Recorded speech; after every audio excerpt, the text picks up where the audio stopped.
My name's Adele Onyango and welcome to another episode of Legally Clueless. No, seriously, I have no clue what I'm doing, but I'm pretty sure I'm not the only one. Hey you, welcome to episode 196. Thank you so much for listening to this podcast. If this is your first time, welcome to the fam.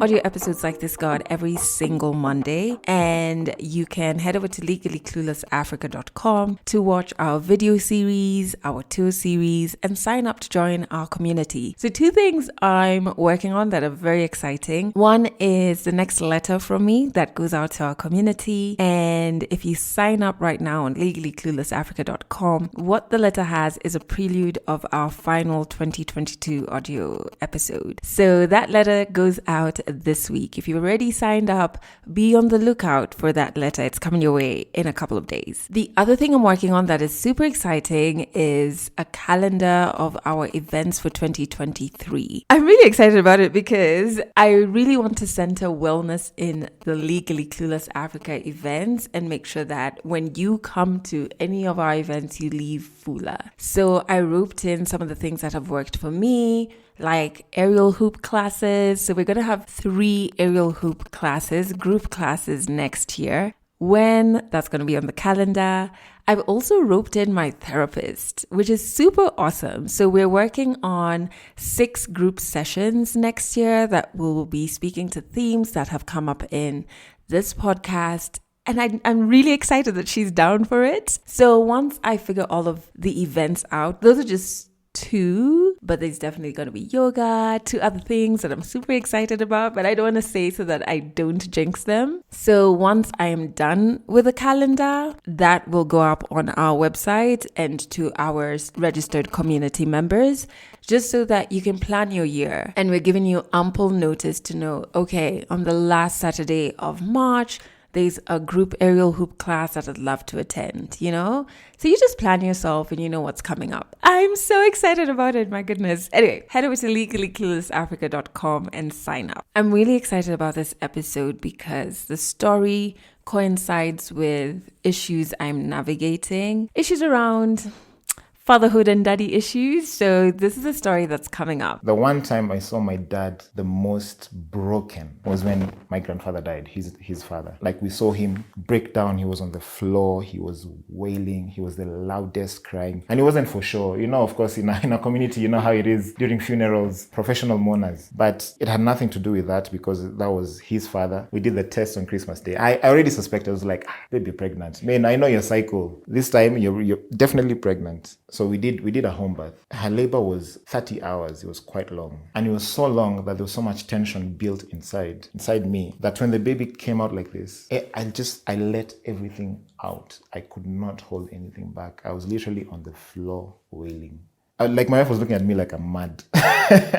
That's a story by Polycarp from the amazing Kenyan boy band Sauti Sol. He's an amazing musician and a friend. It was just awesome having him come through and just talk about fatherhood, and I can't wait for you to listen to that story. But before we get there, the song of the week.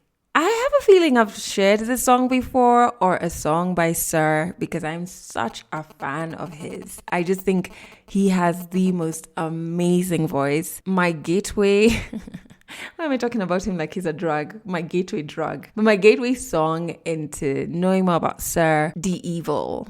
I feel like I've said it like such a super bougie person, but honestly, like it's such a good song, regardless of how I've said it. It always reminds me of the first ever solo writing trip I took because I wrote so much poetry while listening to his music, specifically that song. So this week, that's a song I want you to check out. It's also a week that I'm doing a lot of writing, so I think it works. I've put a link to it in the show notes. There's also a link to our first ever Legally Clueless Africa playlist, Shea Butter on Melanin. Oof, I really like it. I stream that playlist all the time. Make sure you check it out. Okay, I don't want to talk too much because Polycarp's story is long and I didn't want to split it, but I will share why I think it's such an important story and why I went back to it. It's because I'm back to unpacking my daddy issues. Honestly, before I thought I only had one specific issue around anger, which was, I fear confrontation and anger because my dad only communicated it as either there was no anger or he's physically abusive. So when I get angry, I cry because I just feel the emotion is overwhelming and I don't know what to do with it and I don't know how to communicate it. My dad, first of all, my dad's name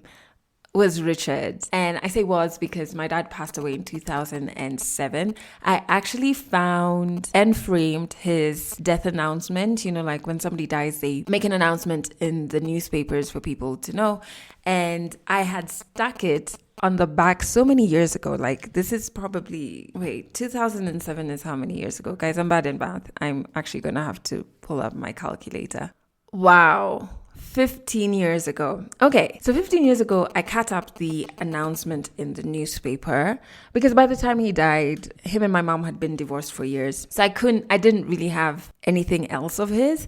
And I stuck it on the back of one of my favorite frames that my high school sweetheart bought me. And the reason I stuck it on the back of the frame and not in the frame is because I wasn't sure where my relationship with him was. And I knew I wanted to hold on to it, but I didn't want to see it. So I stuck it on the back. And I literally just moved it to the front of the frame a couple of weeks ago this year. So probably September? And so I'm looking at it right now. Yeah, so my dad died. And what I would normally do, and I think I said this 2 episodes ago, is focus on good moments we had. So he really loved tickling me when he got home from work and when he wasn't drunk. I loved going shopping with my dad because I could always manipulate him into buying me candy and the biggest size chocolates. And no, looking back, I feel like he's not an idiot. So he knew when I was there, oh, this is the only size there. He definitely knew, but he just let me get away with it. And then I also remember this one time he came home with this hideous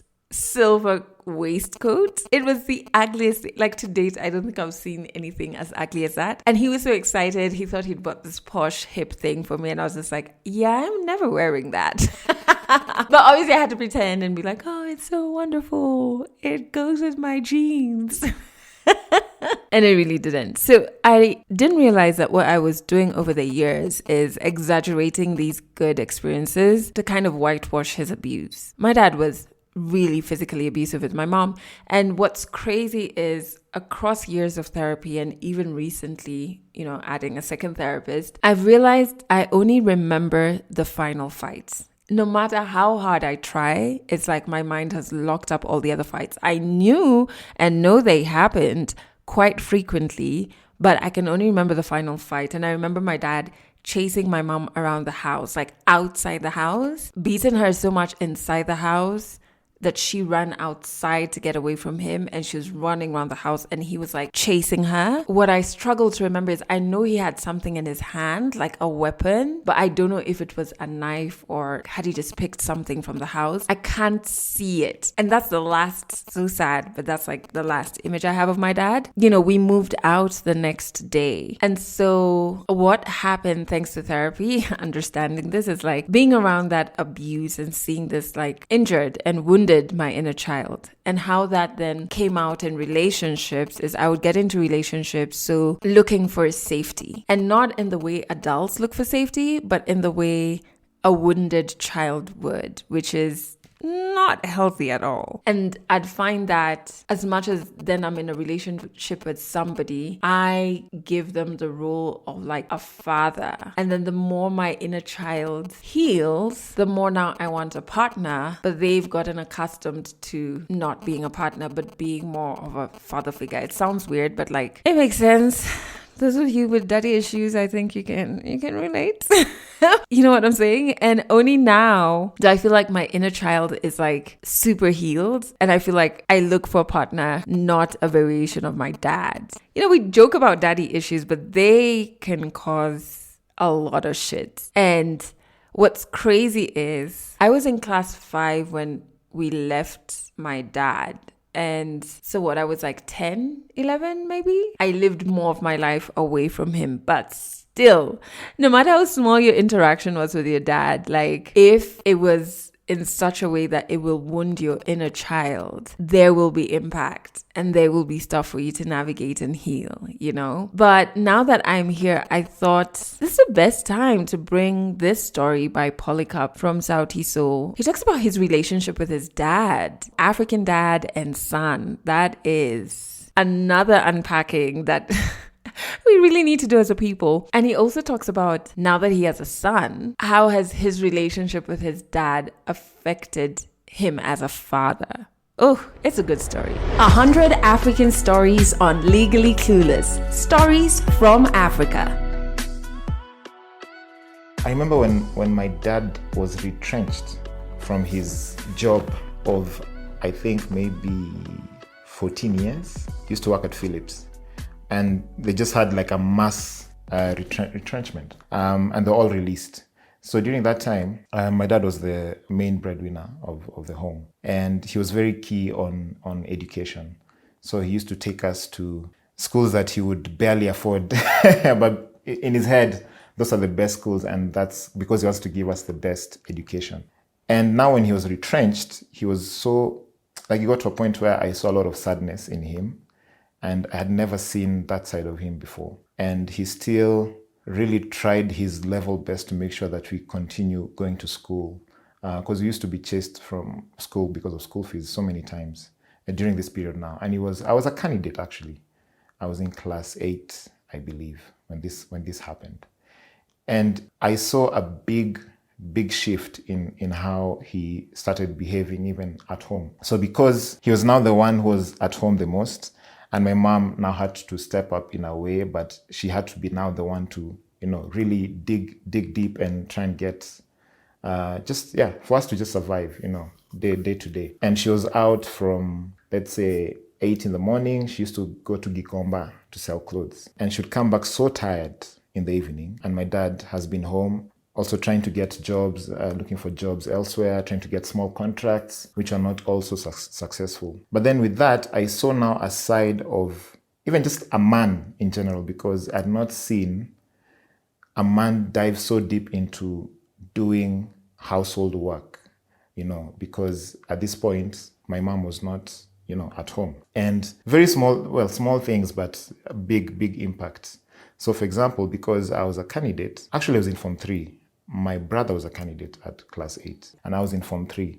And I mean, you know how 844 then was, Form 3 was like the most stressful year in your 4 years in high school. And he was really keen on education. So he picked up small things. For example, I went to Strathmore High School and we lived in Kariobangi South. That is quite a distance for a student to go to school. So I used to wake up at 4:30, not to study, to get ready, to be in school by 7:30 a.m. And with that, I come back home sometimes 7 p.m. So it's a whole 12 hours of, craziness. And when I get home, I'm tired. Maybe I have exams. I have to study still. I have to maybe sleep early, wake up at 3 to study. And he would now decide to, pick up things like wash our shirts, for example. Make sure that there's some sort of food ready before even mom comes home. And this is something that I had never, ever seen. Even just in the household setting, a man taking that role. And it was a big shift in my thinking as well as a young man. And I was like, oh, so this is actually right, that this can happen. It doesn't have to be the way society says it is. So that was a big shift in my mind. And I told him the other day, actually, and he didn't even know that it had a big impact in me. Because even now in my older age, I pick up these roles in the house without thinking that I'm being emasculated as a man. Yeah, so that was very impactful for me. There's a time that generation of parents, their presence was not very emotional. So the one time or the few times that he was actually emotionally present, I was quite taken aback, but still loving it. So I was like, oh wow, this feels good. And there's this one time that he took me for a walk. We used to live in Kariobangi South. And so he took me for a walk from Kariobangi South until just past Umoja, which is like maybe one way could be 4 kilometers or something, and then coming back. And it was so nice, it was so surreal. There were not too many, apartments as there are right now. It was not as chaotic as it is right now. And just that walk up the hill, there's a really long hill that side. There's the railway area. There's a big piece of land around that area. And it was just it felt so right. It felt so good. And we didn't even speak much, to be honest. I don't even remember what we spoke about. But just that feeling of being with him and holding his hand as we walked across that distance was just so beautiful for me. I always say, like, for young boys and young boys especially, we we kind of have this thing where we look up to the men that are older than us, and our fathers are number one on that list. And we admire them so much that we pick everything that we possibly can from them. And it could be your dad, it could be a superstar. For me, it was someone like The Rock, for example. But my dad was definitely number one. And he's just that pillar, authoritative figure that he was, as much as sometimes he was scary in our young age. But there's just some sense of togetherness and authority that he had, charisma that he also had, that I really aspired to, to pick some of that. And I used to pick up a lot of habits, definitely the good and the bad. So for instance, even something like, as you say, driving the car that he was driving. My first car was fixing his car, his old car, because that's the car that took me to school, primary school. I saw him driving. That's literally the only car that I was in most of my childhood. Him driving me to school or us going just somewhere together. And I had such an emotional attachment to that car that I just found it in me to, try and fix it after, this is not too long ago actually, because that was 10 years ago. And he was so happy, he was so proud, he could see that I guess he saw it also as a way of me, walking in his shoes and filling up his shoes. Also, another thing is my dad has amazing leadership qualities that I really admire up until today. He'd be the one in school, he's the chairman. In church, he's the, chairman as well. Yeah, just even in our family at home, he's the kingpin in a way. Like, he's the one that everyone goes to for advice. He's the only son actually in his family. So everyone looks up to him. And those are qualities that I really admire and I pick from him. The one time I saw my dad the most broken, I was actually in shock, was when my grandfather died, his father. And it was like, I remember me and my brother actually looking at him, and we were, both of us, in shock. Like, we saw him break down. He was on the floor, he was wailing, he was the loudest crying. And it wasn't for sure. Of course, in a community, how it is during funerals, professional mourners. But it had nothing to do with that, because that was his father. And as much as he was old already, he was 100 years actually when he passed on. So you'd expect to be like, it was his time, it's fine, he's gone to a better place. But still, we have never seen him break down so much. And that showed me a different side of him, because they had a really strong connection with my grandfather. And I see that he valued that so much. And now I see, or rather I feel, how much he values even our relationship. My relationship with my dad, I would say, went full circle in terms of, the elements of African stereotype dads and new age dads that are present. So in the beginning, it was that African stereotype dad. And maybe how I see it, they had their way of bringing us up. And maybe to them, it was, maybe you get to a certain age, then I can deal with you as a man, man to man. And when you're younger, it's more of fear, and when they walk in the house and you guys are watching cartoons and you just hear him. So he used to whistle actually coming up the stairs. We stayed on 3rd floor of a flat in Karibangi South, and you could hear him whistle. It was like he knew, let me at least warn them that I'm coming up the stairs so that they can scatter. And you just hear him whistle. And you're like, okay, that is dad. Like, even if the volume is high, you will hear him whistle. And just opens the gate nicely, slowly. So you have like about 2 minutes to gather your life quick. And there was a certain fear then. But at the same time, he still had a very interesting connection with us, And I started feeling it when I was younger, definitely before high school. Then in high school, as I'm becoming a teenager, I had this very many unmet needs as a young man, because you're discovering life now in a different light as a teenager. And the school that I went to, Strathmore, had tutors and mentors, and every student had a mentor that was assigned to a certain teacher, and they would pick you anytime during class, except exam time, of course. And you would open up to them and talk to them about life as a teenager, and you're going through so much as a teenager. Of course, now that you look back, they're not that serious, but then it felt really serious. But at the same time, you want that same feeling when you get back home. Your connection with your father is just not to that level, so you feel some sort of distance and, being misunderstood, especially as a teenager. And then now full circle again after high school. I actually remember I sat him down after high school and I told him I would like our relationship to change because I don't want to live in fear anymore. I'm getting into the world and I'd like to have a different relationship with you and see you as a big brother and not as this authoritative figure. And he laughed it off. He didn't know what to say. I don't even know if he remembers. But after that, everything changed, to be honest. Everything completely changed. He was more present. Even when I picked up playing the guitar, which was after high school, he was very, very supportive. And this is also knowing that he was very keen on education. But still, he saw that I love the arts so much because at any point in my life, I was involved with something to do with the arts. I was either drawing, I was either painting, either playing the piano for myself, just for fun. And then now I picked up the guitar after high school. So it's something that he had seen from when I was a kid. And then now he's like, maybe I'm old enough and he can support me. And that I saw a different change in that because I did not expect that, to be honest. I knew that it would be something that was not going to be accepted in that house. But he was very keen on it. In the beginning years of our career, he actually used to be the one to to buy newspapers. And anytime we appear, because those days it was big to appear in a newspaper, especially as an upcoming artist. So you see yourself on the newspaper, he has already seen it, and he brings the paper home proudly to show you, this is a good job you're doing. And that just changed everything, man. So growing up, I felt like I always wanted to have kids. Because not everyone wants to have kids, and I respect that. For me, I always wanted to, I guess because I'm a nurturer, and I wanted to get to that stage. I'm like, I really want kids. But of course, no pressure, I'm young, there's time, it's fine. And how I pictured it, actually, I remember I had a flashback-ish just the other day on a Sunday, because usually Sundays I'm with my son the whole day. And we spend time walking, going around, I take him to the mall and stuff like that.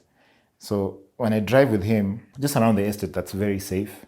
Of course, it's not recommended, but I put him on my lap for him to, because now he's 1 year, 2 months, and he's holding the steering. And I remember this image has been in my head subconsciously for a long, long time, because I remember also being done for this by my dad. And it's something that I've always felt like is so precious, and I don't know, just something that I feel so much in my heart. And when I did that, I think it was last week actually, I just had this flashback and this satisfaction, and I was like, yeah, this is what I wanted for so long. And here it is. And also now you see, when you fantasize about, not really fantasize, when you dream about having kids, you only think of the happy stuff. You don't go through, you don't know how it is to actually have it, that baby. And even only parents understand other parents, when it comes to kids. It's very hard to explain, even to my bandmates, just this every small thing that goes on during even just 1 hour of being with a kid. Like, it's so intense, but intense in an amazing way as well. And these small things, I had not really thought of them. And when we discovered that we were pregnant, and this was 2019 on Christmas Day. We did the test on Christmas Day. I already suspected. I was like, baby, pregnant. Man, I know your cycle. This time you're definitely pregnant. She's like, okay, let's just do a test and see. So we did the test, and we waited until the evening of Christmas just to make it special, if we were pregnant, that is, and see the results.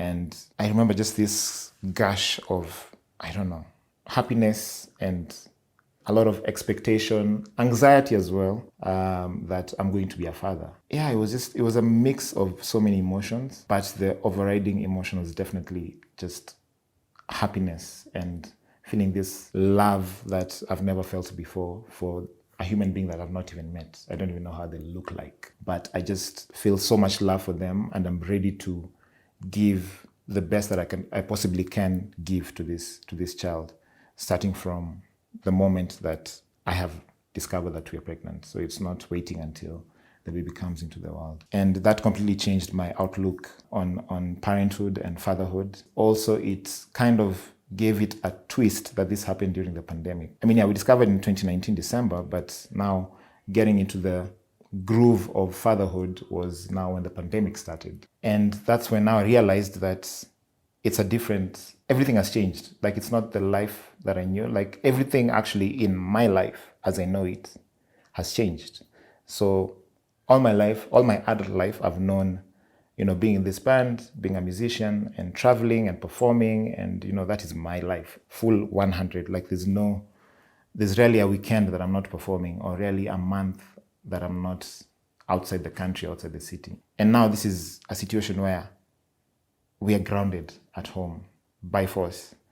And at the same time, there's this shift also in my life that we are expectant and there's a baby coming. It's crazy. It's like a whirlwind. But at the same time, I felt like it was perfect timing that the pandemic happened during this time that we got pregnant, because now it would help me focus even more in terms of what I can provide for this small family of mine, and just be as present as I possibly can and just see how that would turn out. And there's no kind of excuse of me not being there, even if it's work. Of course, work is work. But then, I was just kind of big part of me was happy that I am here, and I am here throughout the whole journey until the baby comes. I've been there now even until it turned 1 year. We haven't really traveled much. Just recently the UK tour, and that's it. So I've literally spent all days with him, all Sundays, for example, with him fully. And I really, really appreciate that it happened this way.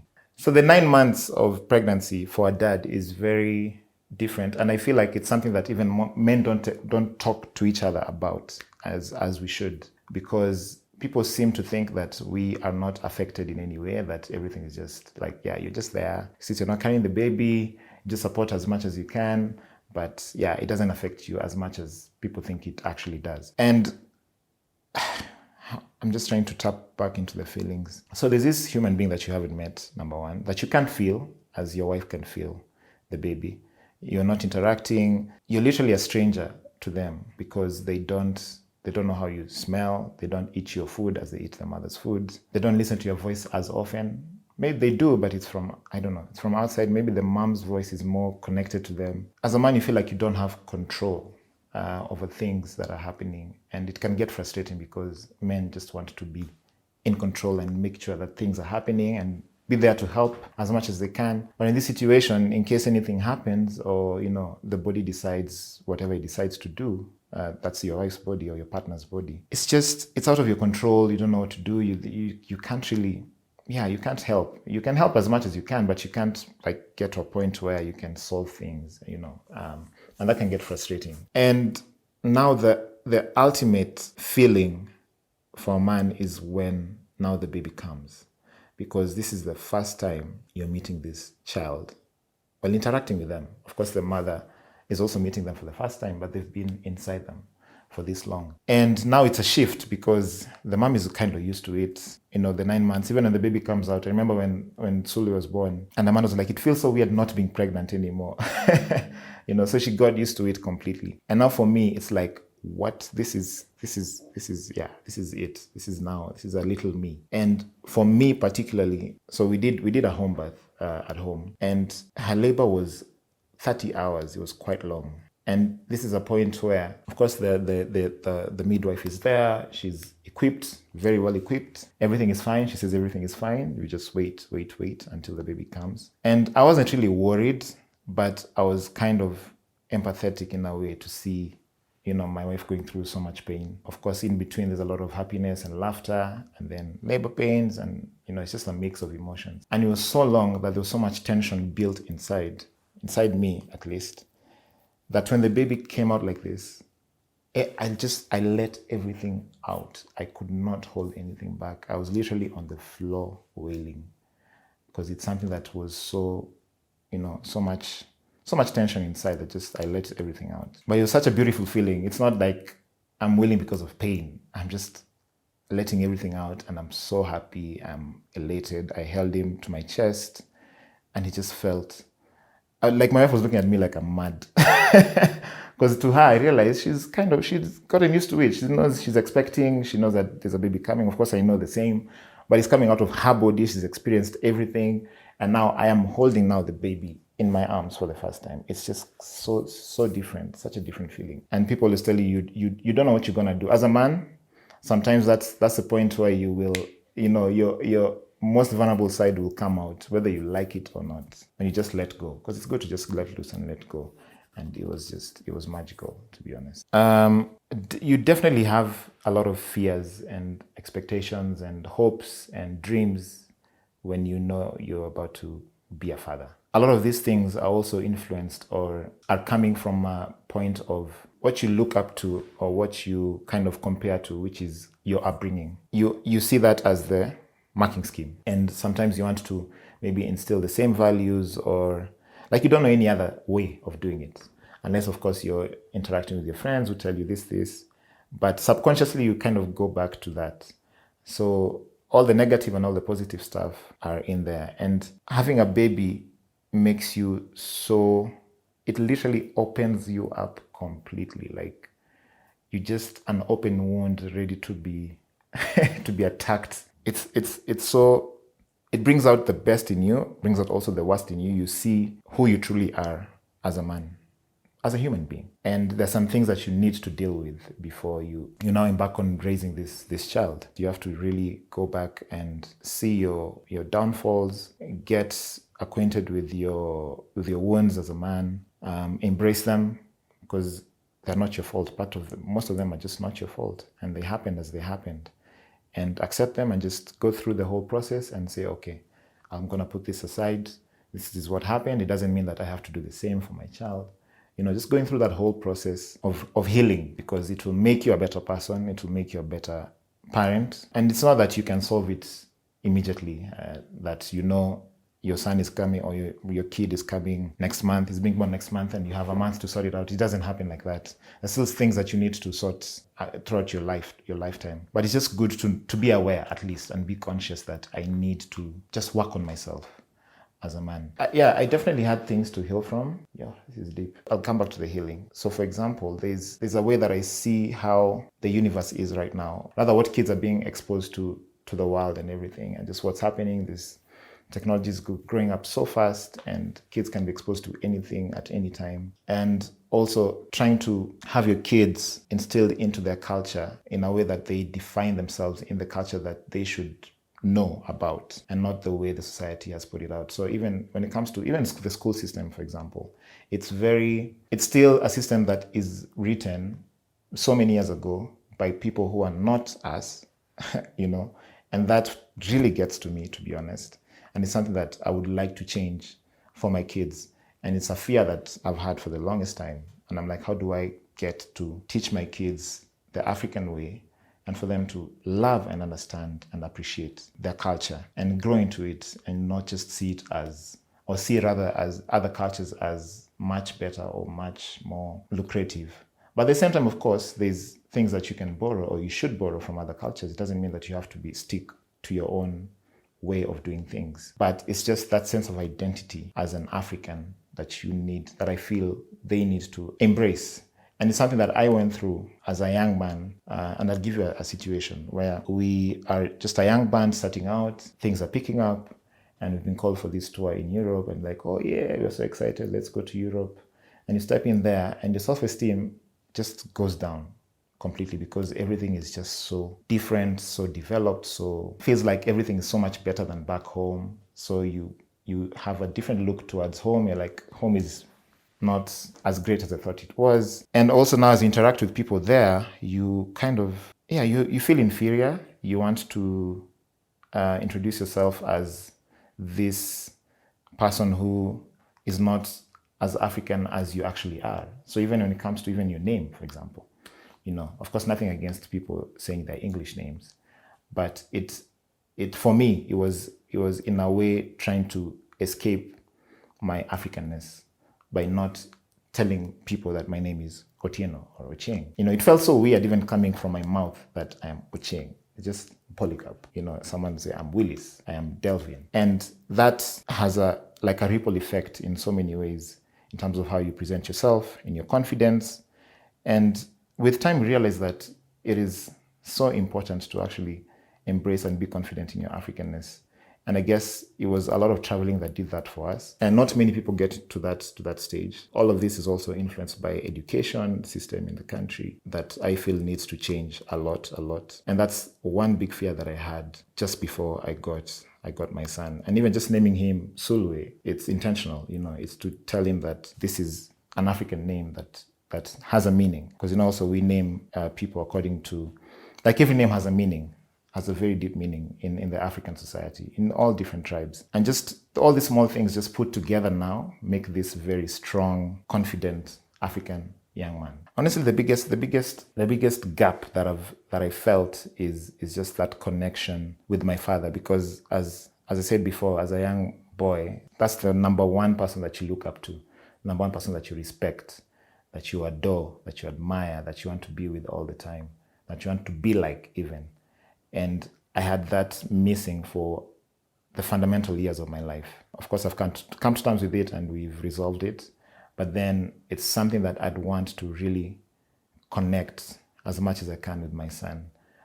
Starting from as soon as he was born, to be there. Because sometimes as men, you'd see it as a stage where the kids are more dependent on the mother or fully dependent on the mother than they are to you. So you step back, and also society also makes you step back as a man. And even sometimes your wife can tell you, no, why are you doing that, or don't do this, or leave my child. There's some attachment that they have that they don't want, not in a bad way, but it's just, I guess it's instinct as well, and subconsciously. So as a man, you kind of have to, if you want to be intentionally present, then you have to just to do it intentionally and just make sure that you do things as you deem fit and just step out of your comfort zone and be as present as you possibly can. And this, of course, involves washing the baby, changing diapers, feeding the baby, all these things. Like, just think of it as if you are the mother without boobs.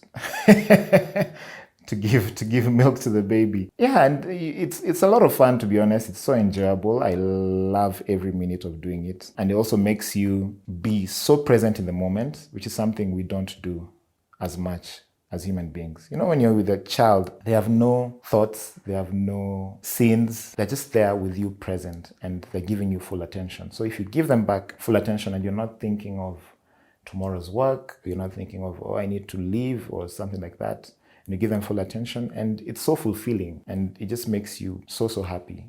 A lot of things changed in our relationship when it came to the baby coming, and it's all positive and negative. Well, not really negative, I don't want to say negative, but just changes. Let me say as changes and challenges. Let me put them as challenges. And it's unique to every relationship. I wouldn't even advise someone, this is what works for us. I just tell them this is what works for us, or this is what doesn't work for us. You find a way to, make it work for you. So the 9 months of pregnancy, for example, was so smooth and so amazing for us. And I've never seen my wife happier than she was during this time, for example. Like, I've never seen her happier than that.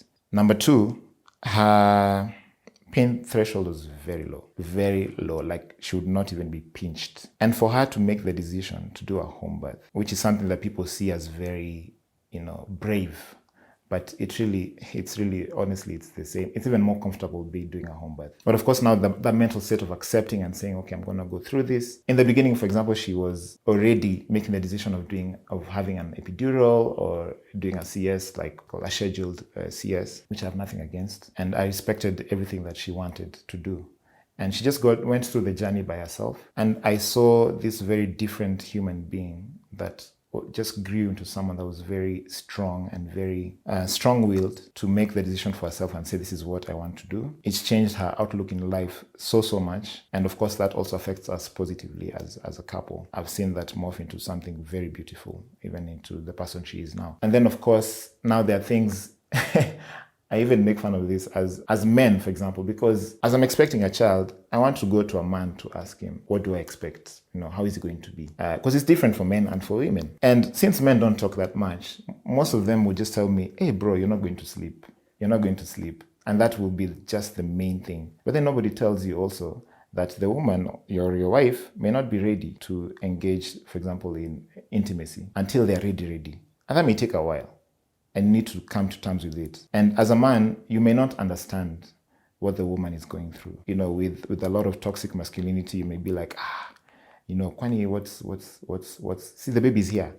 So what's stopping you from, from us getting intimate? And that's something that you also have to go through as a couple and talk about, and just be very open and say, okay, I'm at this stage and I'm not ready, or I'll be ready at this time, and just get to a point where you come to a compromise, whatever that is in your relationship, because every relationship is unique. So that is something that we had to go through. And also now consciously trying to create time for each other, because the relationship in a way suffers, but you have to consciously make it work. Of course, in the first few months, all of you are concentrating on the baby. That is also very, very beautiful in its own way, because you're all focusing on this child and you're together in it and you're both raising this child, and it's just so much happiness and it's great as it is. And then you realize also that you still also need to go back to the two of you as boyfriend and girlfriend, not even as husband and wife if you're married. And that takes a while, man. It takes a while. It has to be very intentional, very conscious, and you have to sit down and say, okay, this is what we're going to do. Let's try and do this.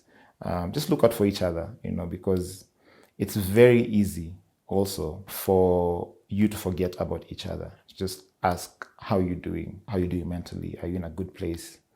How did you sleep last night? This very kawaii, easy questions that we take for granted. And sometimes you just want to be asked. And even if you didn't sleep well, you're like, yeah, it was a horrible night. And you just feel nice that you said it. It's something that you definitely need to work on as a couple. There's no specific way of doing things, but it does affect you in ways that you need to work on together. So the term father studies is actually a pun. I do a lot of puns if you know me well. So father studies is a pun that I came up with when I was on paternity leave. I started in August 15th, I remember, was my wife's birthday. She was due a week after that, but she gave birth 3 weeks after. So I started my paternity leave then. And the office, I am a boss in the office, but everyone was just like, my fellow bosses rather, were like, listen, you can take as much time as you possibly need. You're the first person amongst us to get a baby. We don't know how it is. None of us has an experience, so you take your time. We'll hold the fort, don't worry. And when you're ready to come, you can come. Even if it's half day, if it's a few hours in the day, it's cool. And I realized the impact of just being on leave at that time, just how impactful it is in terms of the help, even that my wife needs once the baby is there. It is so sad that the law only gives, I think, 2 weeks or 3 weeks for paternity leave for the dads. And it's not enough, man. It's not enough at all. Even 3 months for the mother is not enough. That's when the impact started. I was like, this needs to be more than this. I can see how much help that I'm giving, even with the nanny present. Just as the father, there's so much that you should be doing in the house. And now as now the baby grows older, many other things come into play. And just our connection was now growing very strong, just between me and him. I could feel it, I could see it. And that's now made me, as now we are embarking on our alone together journey, and we're all supposed to make projects that are individual projects. Initially, I had a different plan. So my plan was, as a producer, as a mix engineer, as a guitarist, I'll just do this kind of album, kind of like Carlos Santana album, where he doesn't sing, but he's invited all these musicians and artists, and he's the director of everything, and it's still his music. So that was the direction initially. And I was like, I feel like my purpose is much bigger than this, to be honest. And I could also tell from even the small videos that I was posting on IG of me chilling with my son. And I didn't see it as anything different, to be honest. I just was being myself. And I'd post a video of us feeding together, me singing to him. And the kind of response that I got was it was just very interesting how many young men even were sending me messages saying, man, I'd love to be a father like you. I never had this with my dad. Other women saying, this is amazing. Fathers are never really present during this time. And I didn't even think this is possible. And this is just a simple video. I'm not even exposing my whole life out there. And that made me really think deep. Now decide to focus the project on fatherhood. I dug deeper. I had to read a lot of books pertaining fatherhood. I had to dig deep into my own raising, how my dad raised me. I had to talk to a lot of friends with kids. And as I'm writing these songs now, again, I did not intend to sing myself because I don't see myself as a singer. I'm a full-on musician, but I don't see myself, standing next to singers like Beyonce, Savara, and Chimano. I'm really not a singer, to be honest.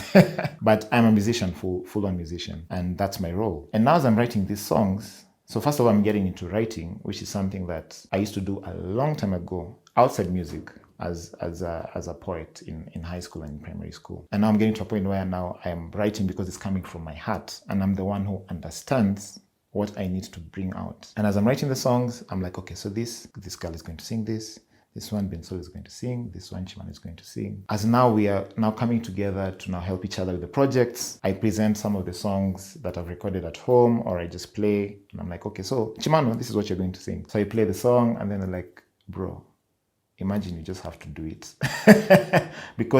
And I realized it's so, and I'm like, yeah, you're right, because it's very personal, and also there are so many angles to it. And one of them, the main one, is vulnerability as a man. Me singing to Sulwe, my son, because the whole album is dedicated to him. And me singing to him is a way of showing just this unconditional love and vulnerability that also shows so much strength in a man. It's not weakness. Even when you're putting your baby down, some men would feel very awkward singing to their baby. They feel like it's something that's weak and it's not manly, society would put it. So it just brought out a very different side of me, and I was like, yeah, I think I should be the one to do it. I can sing on key.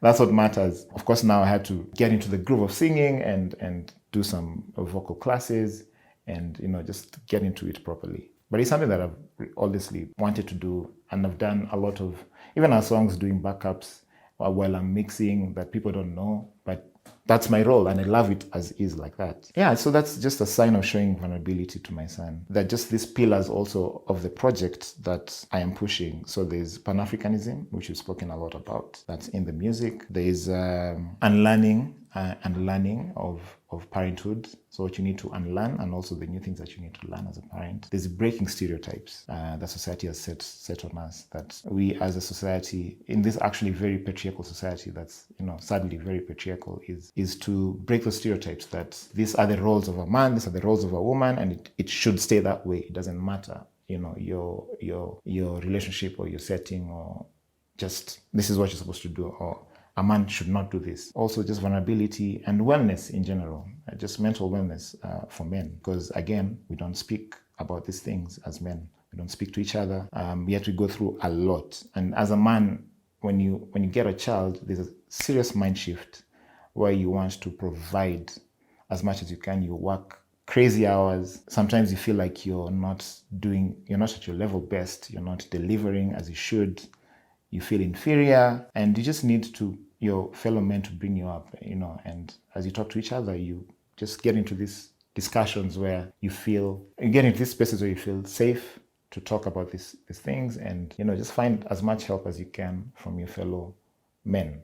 I've been writing this music since the first song that I wrote, this is actually before I decided to do the album, because we got into a routine where I used to pick him in the morning when he wakes up, because it got to a point now he didn't want me to take him back to sleep, which means my wife got all the madness at night because he only wants to sleep on the boob.